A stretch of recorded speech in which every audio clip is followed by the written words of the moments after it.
تبكون على كثير من هؤلاء الدكتاتوريين الذين هم يعني في أحوالهم كثير من الكفر، لكن لما زالوا ونظر الناس إلى الفتن عرفوا أن هذا الإمام الظالم الغاشم الفاجر كان يمنع عنهم شيئا كثيرا لا يستطيعون أن يمنعوه هو بأنفسهم وبقوتهم. أليس كذلك يا إخوان؟ فالله الله في بلادنا، لنتق الله في وطننا. إياكم أيها الإخوان أن تقبلوا أي دعوة للمظاهرات، إياكم أيها الإخوان أن تقبلوا أي شائعة في علماء هذه الأمة أو أمرائها، حتى وإن صح الخبر وكان هذا العالم فيه شيء من الدخل أو هذا الأمير فيه شيء من الدخل، اسكت، فإن من رأى من أميره شيئا فليصبر ولا ينزع يدا من الطاعة. ما له داعي أن يبث أخطاء الأمراء والعلماء أمام الناس، وأن تفضح في وسائل التواصل الاجتماعي فلان فيه وفلان في بيته وفلان عليه وفلان شفناه وفلان سرق وفلان ما قام بالنظام وفلان سرق. ما لك دخل أنت أن تسعى في تقويض بناء المجتمع؟ أو يرضى الواحد منا أن يرى أخته يقودها علج من علوج هؤلاء المبتدعة أو علوج هؤلاء الفسقة وقطاع الطرق وهو لا يستطيع أن يدافع عنها لأن ما في حكومة؟ ذهبت الحكومة واشتغلت بإخماد المظاهرات. والله لو يتغير الحكم قليلا لترى بعينك ما كنت سترضى معه أن يحكمك كافر يهودي زنديق، كافر يهودي زنديق. تقول يا ليت يهودي يحكمنا ونأمن ولا نقعد في هالفتنة.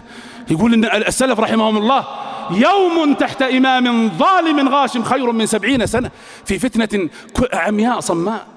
هذا الذي ندين الله جل وعلا به. احذروا يا أيها المجتمع من قبول أي شائعة على أمير أو عالم.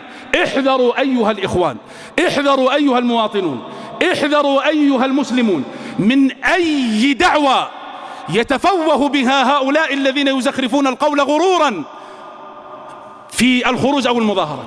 وإن هؤلاء الكلاب يتكلمون فيما يحبه الناس. أولم يظلمكم وليكم في وظائفكم؟ أنتم دولة نفطية، لو أعطى كل واحد منكم وظيفة. ويبدأ يجتر كما تجتر البقرة، وهو يريد أن يقوض بناء المجتمع أصلا، ويريد أن يهدم أساسات المجتمع. قد امتلأ قلبه حقدا على أمننا وديننا واستقرارنا وعلمائنا والتفافنا حول قادتنا وأمرائنا. لا تقبلون يا إخوان، انتبهوا.